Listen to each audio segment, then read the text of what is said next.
नमस्कार जी, मैं Shefali secret of your life programme में आपका तहे दिल से स्वागत करती हूँ। मैं फिर से आपके सामने हाजिर हूँ ज्योतिष और विज्ञान की ढेर सारी बातें लेकर। आज हम एपिसोड करेंगे आपकी ही डिमांड पर, आपके ही कमेंट्स के ऊपर, आपके सवाल और प्रोफेसर गुरदीप बड़ा साहब के जवाब। तो पहले हम स्वागत कर लेते हैं प्रोफेसर गुरदीप बड़ा साहब का। प्रोफेसर, ओम नमः शिवाय। नमस्कार। ओम नमः शिवाय शिवाली जी। ओम नमः शिवाय। प्रोफेसर, मैं आपको ओम नमः शिवाय बुलाती हूँ, आप मुझे बुलाते हैं। इस ओम शब्द में इतनी पावर है, मन शांत हो जाता है। तो प्रोफेसर, आज मैं जो सवाल पूछूंगी वो आपके ही परिवार के द्वारा दिए गए कमेंट्स हैं। तो मैं किसी का नाम नहीं लूंगी, क्योंकि कई बार क्या होता है कि नाम रिप्लेस हो जाता है। आशीष नाम होता है, मैं मनीष बोल देती हूँ, कई बार मनीष होता है तो आशीष बोल देती हूँ, ऐसा कई बार हो जाता है। तो प्रोफेसर, किसी ने सवाल किया है कि मेरी कुंडली में राहु और गुरु का मेल है, वो भी अष्टम घर में, तो उसका क्या प्रभाव है? शिफाली जी, आज आपने जो लोगों के कमेंट लिए हैं, वैसे डिमांड उनकी बहुत ज़्यादा थी और रोज़ ही कोई ना कोई कमेंट में लिखते थे मेरी कुंडली में ऐसा क्यों होगा, मेरी कुंडली में ऐसा क्यों है। तो बहुत अच्छा किया ये सवाल पूछकर। जो आपने अपने परिवार के लोगों का जो सवाल है वो यहाँ पे रखा। राहु और गुरु का मेल 8th हाउस में है। बहुत ध्यान से सुनिए।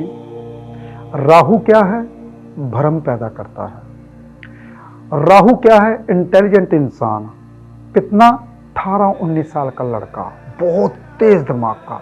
गुरु क्या है? बुजुर्ग, 70-80 साल का बूढ़ा, बूढ़ा नहीं कह सकते, बुजुर्ग, ज्ञानवान।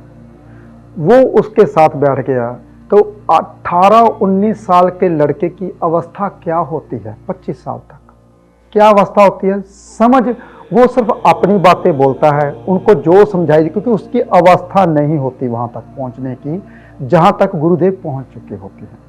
वो उसको समझाते, उसको समझ नहीं आती। इसलिए गुरु और राहु जब भी इकट्ठे बैठते हैं, गुरु चुप कर जाता है, उसकी अवस्था नहीं है समझने की।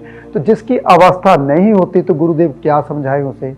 इसलिए राहु जिस ग्रह के साथ बैठता है उसकी नेचर ले लेता है। बहुत ध्यान से सुनिए, जो फल बताने वाला हूं 8th हाउस का। अगर मुझे राशि के बारे में पता होता फिर मैं और बारीकी में बताता, अगर मुझे राशि के बारे में पता होता। लेकिन फिर भी मोटा मोटा जो मैं बात बताता हूं, मैं फिर हर दफा अपने एपिसोड में यही बोलता हूं, वो 100% सत्य होता। जो जमीन जब आपके नाम पे है वो धीरे धीरे खत्म हो जाएगी। राहु देव जितना आपके नाम पे जो कुछ है, जो बनाया है, वो 42 साल के बाद खत्म हो जाएगा, 42 के बाद। अगर राहु देव 8th हाउस में अकेले बैठे हुए हैं तो जो आपके माँ बाप की जमीन जाता है वो आप दुगनी कर लोगे 8th हाउस में। कब? 42 साल के बाद। अगर राहु देव के साथ गुरुदेव बैठे हुए हैं, जितना आपने जमीन जायदाद बनाई है वो खत्म हो जाएगी। गुरुदेव आपके अगर अच्छे नहीं होते तो क्या होता है? राहु का असर अष्टम में अच्छा नहीं होता, क्योंकि कहते पैतृक संपत्ति जो होती है वो बुजुर्गों की होती है। तो बुजुर्गों के घर में उसकी पैतृक संपत्ति में कौन से आ गए? राहु देव। तो राहु देव गुरु को क्या करते हैं? चुप करा देते हैं। इसलिए खराब फल मिलता है तो कभी अच्छा फल नहीं होता। गुरुदेव चुप हो जाते हैं, जमीन जायदाद बिक जाती है, जो गोल्ड होता है वो खत्म हो जाता है, अच्छा फल यहाँ पे नहीं होता। जी प्रोफेसर, मेरा दूसरा सवाल ये है, किसी ने पूछा है कि मेरी कुंडली में सूर्य और शनि का मेल है, लेकिन मेरी अपनी वाइफ से नहीं बनती, तो उसके लिए आप उपाय भी बताएं और इसका निवारण भी बताएं। राहु और गुरु का उपाय मैं बता देता हूं। जो बच्चे रह गया बेचारे के मेरे को उपाय नहीं बताया आपने है। क्या करना? 800 ग्राम चने की दाल लेनी है, एक नारियल लेना है, धार्मिक स्थान पे चढ़ा के आइए आप गुरुवार के दिन, वीरवार के दिन। तो आप राहु और गुरु का जो खराब फल है वो धीरे धीरे खत्म हो जाएगा। अब सूर्य और शनि का मेल है कुंडली में, किस घर में है पहले ये मैटर करता है। अगर लगन में है, ना पिता के साथ बनेगी, ना किसी परिवार के साथ बनेंगे। लगन में आए तो वो क्या करवाता है, पिता की अल्प आयु दे देता है। पिता को जल्दी जाना पड़ सकता है। अगर पिता दूर रहता है तो बचा रहता है। माँ बाप की आपस में नहीं बनती, पिता पुत्र की नहीं बनती और पुत्र पत्नी की नहीं बनते, यानी कि मंगल कार्य घर पे हो नहीं पाते अगर शनि और सूर्य का मेल आ जाए। तो उसके लिए मीठे बंद आते हैं जो बाजार में 10-15 रुपए का पैकेट आता है, वो आप क्या करें, कुत्तों को खिलाइए, काली गाय को खिलाइए, जानवरों को खिलाइए। अगर दूध में डालकर खिलाते तो और भी अच्छा है, थोड़ा सा मीठा डाल देते तो और भी अच्छा है। मीठे बंद, वैसे कहते हैं लाल किताब कहती है 27 दिन लगातार रोटियां बनाइए, बांटते रहिए, तो ऐसा नहीं है। आजकल वो जमाना खत्म हो गया, कोई नहीं खाता। तो मीठा बंद हर एक जानवर खा लेता है, तो मीठा बंद आप दीजिए। तो ऐसा देने से क्या होगा, सूर्य और शनि का जो मेल हो रहा है, खराब आपके साथ घटित हो रहा है, वो धीरे धीरे खत्म हो जाएगा। प्रोफेसर, किसी ने आपको वॉइस मैसेज के जरिए ये सवाल पूछा है कि आजकल ट्यूशंस का काम क्यों नहीं चलता? पहले तो काम बहुत अच्छा था, लेकिन आजकल ही क्यों ऐसा हो रहा है? शेफाली जी, बहुत ध्यान से सुनिए ये सभी लोग जो मैं बात बताने वाला हूँ। ट्यूशन कौन पढ़ाता है शेफाली जी? गुरु। ये गुरु के अधीन होती है टीचर, ये गुरु के अधीन होती है। तो टीचर पहले गुरु का दर्जा रखता है। आजकल क्या करते हैं सभी टीचर, तकरीबन थके होते हैं भाई, बोल बोल के सुबह उठा नहीं जाता। हाँ, जो 2-4 इंसान उठते हैं सुबह, उठ के सूर्य की सैर करते हैं सूर्यदेव की रोशनी में, या उससे पहले सूर्यदेव से पहले उठते हैं और भगवान का नाम लेते हैं, धार्मिक ग्रंथ पढ़ते हैं, लोगों को ज्ञान बांटते हैं, तो उसके पास टीचर कहते हैं स्टूडेंट की कमी नहीं रहती। ये मैंने उपाय बता दिया। पहले आप गुरु के जैसे बनो। जब तक आप गुरु नहीं बनोगे तब तक जो क्लास के टीचर है तो टीचर ही रह जाते हैं। टीचर वैसे गुरु होता है। तो गुरु की पदवी पहले आप हासिल करो अगर आप चाहते हो कि आपका काम बहुत चले। बहुत आसान उपाय बताया मैंने।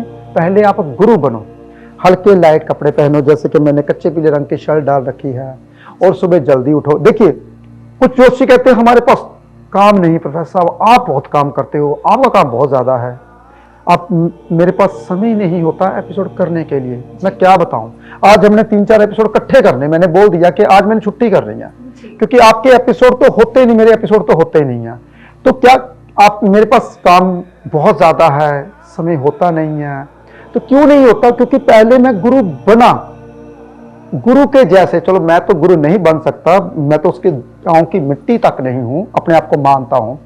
लेकिन जो इंसान सुबह 4 बजे उठता है, प्रकृति को घंटा देता है, 15-20 मिनट 1 घंटा भगवान को देता है, फिर सुबह 8 बजे से पहले पहले ऑफिस में आता है, अपने बच्चों को एक समान रखता है, जितने मेरे बच्चे सबको एक समान रखता हूं मैं, सबको एक नजर से देखता हूं मैं। तो अगर ऐसा बनते हो तो काम की कमी नहीं रहती। आप स्टूडेंट को एक समान देखना है, कौन सा स्टूडेंट कैसा है, कौन सा स्टूडेंट कैसा है, मतभेद नहीं करना। और गुरु जैसे बनोगे तो काम की कमी नहीं रहेगी। ये तो उपाय मैंने बता दिया, लेकिन फिर भी एक छोटा सा उपाय देता हूं।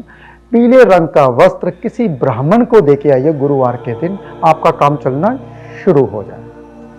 प्रोफेसर, कई बार आपके पास लोग भी आते हैं और कमेंट्स में भी कई बार ये सवाल करते हैं कि बच्चे जो हैं वो भूल जाते हैं, जब भी पढ़ते हैं तो भूल जाते हैं, मेमोरी लॉस हो जाती है। कई बार एग्जाम घर से तो पढ़ा के भेजते हैं, लेकिन जब एग्जाम की बारी आती है तो तब भी भूल जाते हैं, ऐसा क्यों? शेफाली जी, पहली बात तो ये है कि आजकल की जो खुराक है वो अच्छी नहीं है। जी बिल्कुल। ना तो दूध अच्छा आ रहा है, ना गेहूं अच्छा आ रहा है। गेहूं में कहते स्प्रे, हम कितनी दवाइयां कितनी खाद डालते हैं, फिर गेहूं पैदा होता है, नहीं तो गेहूं झड़ जाता है भाई। तो आजकल दूध और गेहूं अच्छा नहीं है, फिर भी आप अपने बच्चे को खुराक देते भी क्या हो? सुबह सुबह इतना बड़ा बैग उसके गले में टांग देते हो, जाओ पढ़ने के लिए, खुराक उसकी होती नहीं है, बेचारा खाता है नहीं, तो एक इतना बड़ा मोबाइल दे देते हो उसका दिमाग फेल करने के लिए, टैब दे देते हो, टीवी लगा देते हो। तो बच्चों को आप जहर दे रहे हो, बच्चों को आप राहुदेव दे रहे हो, तो कैसे बच्चा इंटेलिजेंट होगा? भूलेगा नहीं तो और क्या करेगा? सुबह उठ के आपने क्या करना है? जूस कभी पिलाया नहीं, दूध पिलाते हो। अरे भाई, एक वीडियो वैदिक की मैंने देखी थी, उसका कहता है दूध तो कैसा पशुओं के लिए होता है, अपने उसके जो है बच्चे बड़े बड़े हो जाए। तो दूध हम अपने बच्चों को पिलाते हैं, तो बच्चों को जूस पिलाइए सुबह उठ के, जो सुबह ब्रेकफास्ट के समय आपने क्या करना है, सलाद खिलाना है। और आपने क्या करना है, कुदरती चीजें जितनी खिलाओगे बच्चों का माइंड उतना ही इंटेलिजेंट हो जाएगा। फिर भी आप नॉर्थ वेस्ट के कमरे में सुलाइए, उसका दिमाग बहुत ज्यादा तेज हो जाएगा। और क्या करना है, आपने एक छोटा सा उपाय देता हूं, उसके कमरे में गंगा जल रख लीजिए, तो उससे उनका दिमाग चलना शुरू हो जाएगा। बहुत आसान उपाय बताता हूं। फिर भी आप बच्चों से भाई टैब क्या करना है, मोबाइल दूर रखिए और कुदरती चीजें खिलाइए। प्रोफेसर, ये भी सवाल जो है मुझे लगता है शायद 8-10 एपिसोड्स में आ चुका है, जो मैं आप पूछने वाली हूँ। बहुत सारी लेडीज ये कहती हैं कि हमें पति से, बच्चों से वो मान सम्मान नहीं मिलता जो हमें मिलना चाहिए। जब एक औरत कवारी होती है तो अपने पिता के अधीन होती है, फिर भाइयों के अधीन हो जाती है, जब शादी हो जाती है तो पति के अधीन हो जाती है, जब थोड़े से बच्चे बड़े हो जाते हैं तो फिर बच्चों के अधीन हो जाती है। लेकिन मान सम्मान जो जितना डिजर्व करती है उतना नहीं मिलता, तो उसके लिए शेफाली जी, जो इंसान मान सम्मान दूसरों से चाहता है उसे कभी नहीं मिलेगा, और दुनिया में कभी किसी को मान सम्मान नहीं मिलता जो चाहते हैं कि मेरे को मान सम्मान मिले। जो दूसरों से आस रखते हैं उनको कभी भी दूसरे वो मान सम्मान नहीं देंगे। मान सम्मान लेना कैसे? जब वो बेटी होती है तो अपना बेटी का फर्ज अदा करे। बेटी का फर्ज क्या है? सुबह जल्दी उठना, माँ बाप का, माँ के साथ काम बटाना, हाथ बटाने के बाद सीधा स्कूल जाना, वापस दौड़ते हुए आना, फटाफट अपना खाना मम्मी को पूछे। वैसे तो माँ ऐसी नहीं होती, फिर भी माँ अगर खाना देती है ठीक है, नहीं तो बना के सबको खिलाए। बेटी का फर्ज अदा करे। अगर वो बेटी का फर्ज अदा करती है तो पिता मान सम्मान देता है। फिर उसके बाद बहन का फर्ज अदा करे। बहन क्या होती है? कहते हैं ना, भाई रक्षा करता है। पहले रक्षाबंधन होता था, पहले होता था, आजकल नहीं। आजकल क्या होते, आजकल फॉर्मेलिटी हो गई, धागे, रखड़ी कैसी आ गई, चांदी की, सोने की, वाह क्या धागे आ गए। पहले मूली का धागा होता था, रक्षाबंधन। मेरा क्या होता था, बहन की रक्षा करनी। ना तो ऐसे भाई रहे ना ऐसी बहनें रही, तो मान सम्मान कहाँ मिले? पहले बहन बनने फिर मान सम्मान मिलेगा। फिर उसके बाद पत्नी, पत्नी का फर्ज क्या होता है? बहुत ध्यान से सुनिए। अपने पति जब शाम को घर में आता है उसको पानी कुछ पूछे, उसके क्या क्या करते थे पहले जब पति आता था तो लेटता था, उसके पाँव को दबाया जाता था, उसके पूछती थी कि उसके आने के पहले ही सारा काम कर लेती थी, तैयार होकर बैठ जाती थी, मेरा पति आने वाला है। और पहले, आजकल क्या होता है, काम वैसे ही, जो घरेलू औरत होती है तो वैसे ही बनी नहीं होती, बिल्कुल बाल खिले होते हैं, मेला सूट पर डाला होता है, काम वाली के साथ लगी होती है। तो क्या उसने पति का, जो कहते पत्नी का फर्ज निभाया, लक्ष्मी बनी। श्रृंगार, सुबह पति उठने से पहले ही वो श्रृंगार करके बैठ जाती थी, जब मेरा पति उठे और मेरे को लक्ष्मी के रूप में देखे। तो आजकल क्या होता है, पति बेचारा पहले उठ जाता है, वो सोई रहती है। फिर उसके बाद बिना नहाए धोए किचन में जाती है, खाना बनाती है ऐसे ही। तो फिर उसके बाद वैसा ही खाना उसको देती है, वो ऐसे ही बीमारियां घर पे आती हैं। फिर उसके बाद सारा काम करके 12 बजे नहाती है। वो किसको दिखाना होता है भी 12 बजे नहा के? जिसको देखना था वो तो चला गया बेचारा। फिर उसके बाद 12 बजे नहाया धोया, खाना बनाया, सो गई, उठी वैसे ही, जैसे वो सुबह छोड़ के गया था वैसे शाम को मिली। तो क्या उसके ऊपर जो कहती है मेरे को वो मिलता है, वो मिलेगा? कभी नहीं। वो लक्ष्मी अगर बनेगी तो, ये तो मैंने समझाया, ये समझाने वाली बातें मैंने समझाई। अब आई बात ग्रहों की। अगर पत्नी को अपना हक चाहिए, अगर वो सारे मान सम्मान दे तो वो लक्ष्मी बने। लक्ष्मी बनने के लिए शुक्र का उपाय करे। शुक्र का उपाय क्या होता है? हल्के रंग के कपड़े, और शुक्र लाल रंग की बिंदिया। हम बिंदी कौन सी डालते हैं? काले रंग की, काला सूट डाल दिया जी। नीले रंग के, नीला सूट। अरे भाई, श्रृंगार का ये कलर ही नहीं होता, ये कलर उदासी का, वैराग का कलर होता है। ठीक है, तो आपने देखना है भाई, शुक्र को जैसे एक्टिव करते हो तो लक्ष्मी बनती है। अगर बेटी है तो बुध को एक्टिव करे। बुध क्या होता है? छोटे बच्चे बुध होते हैं, तो बन ठन के रहने वाले। हम बच्चे को देखते हैं कितना सुंदर लगता है, फराक डाली होती है लड़की ने, छोटी सी, बन ठन के रहती है, अपने पांव को मिट्टी तक नहीं लगने देती। तो बुध का फर्ज अदा करे। फिर उसके बाद बहन का फर्ज अदा करे। छोटे छोटे उपाय होते हैं, अगर मेरे ऐसे ही उपाय करते हो, मैं उपाय के साथ साथ समझाता भी हूं कि जिंदगी को जीना कैसे है। प्रोफेसर साहब, आज आपने उपाय भी बताए, लेकिन अच्छे ढंग से अपने परिवार के लोगों को समझाया कि कैसे रहन सहन इंसान का होना चाहिए। क्या अकेले उपाय कम नहीं करते, आपका रहन सहन, आपका व्यवहार भी मैटर करता है। तो ये था एपिसोड आपके कमेंट्स के ऊपर। अगर आप भी प्रोफेसर गुरदीप पड़ा साहब से कोई भी सवाल पूछना चाहते हैं तो हमें कमेंट्स में जरूर लिखें। तो हम जल्दी अगले एपिसोड में मिलेंगे। आप अपना और अपने पूरे परिवार का ध्यान रखिएगा। फिलहाल आज के लिए इतना ही। ओम नमः शिवाय।